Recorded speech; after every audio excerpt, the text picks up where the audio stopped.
So Republicans in Georgia, Doc, and Louisiana want to decide who is black and who isn't, posing a danger to democracy. We are going backwards right now. We need the Voting Rights Act to be fixed right now, right now.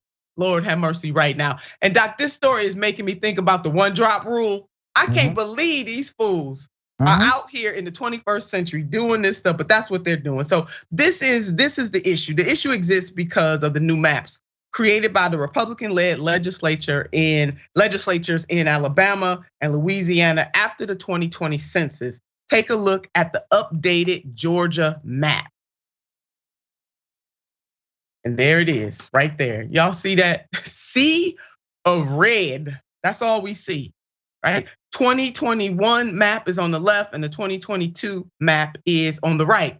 In both states, maps were drawn to dilute black voter strength at the polls, which we know is illegal. We went through this as a country, and here we are. The more things change, the more they stay the same. Now, this would violate the Voting Rights Act, specifically Section 2 of the Voting Rights Act.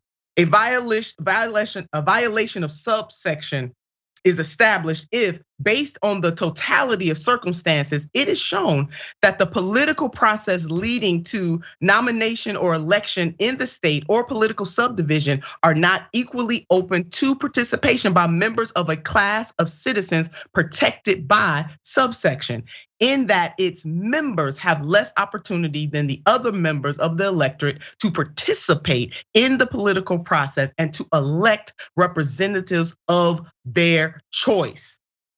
Since 2003, the definition of black had included every person who identifies as black on the census form. That's what it's been. But these special people want to change the rules. And that also includes anyone who checks off the boxes for black and any other racial or ethnic category. So Republicans hate that, Doc. They do. This is just so damn sad and really baffling, right? We're literally having this conversation in what the right has coined post-racial America.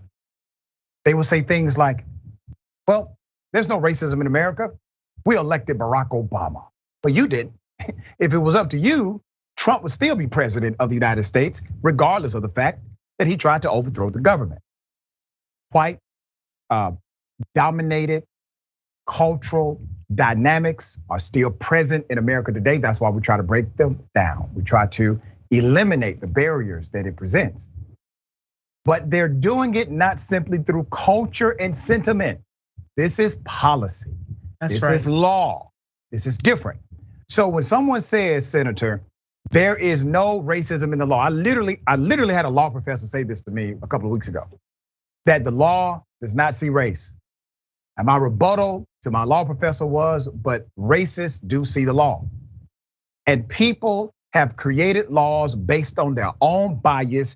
If they were aware of it or not, it did not matter. Hyper-aggression bias or aggressive bias or implicit bias, doesn't matter. The result is the same. What's the result?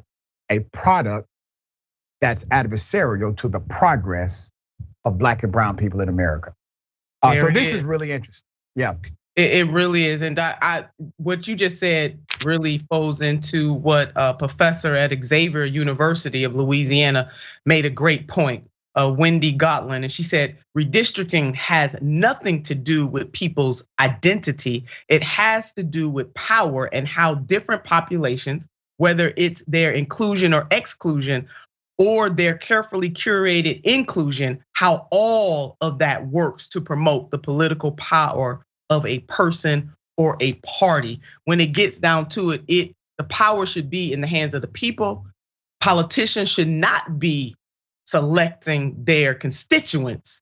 Right. The constituents should select and elect the politician, but the world is damn upside down. That Congress must fortify the Voting Rights Act, and they must act quickly. We ain't got time to lose because the Republicans are trying to steal this democracy using the rules of the game or changing the rules of the game. That's exactly what they're doing, and we gotta fight back with a great fervor.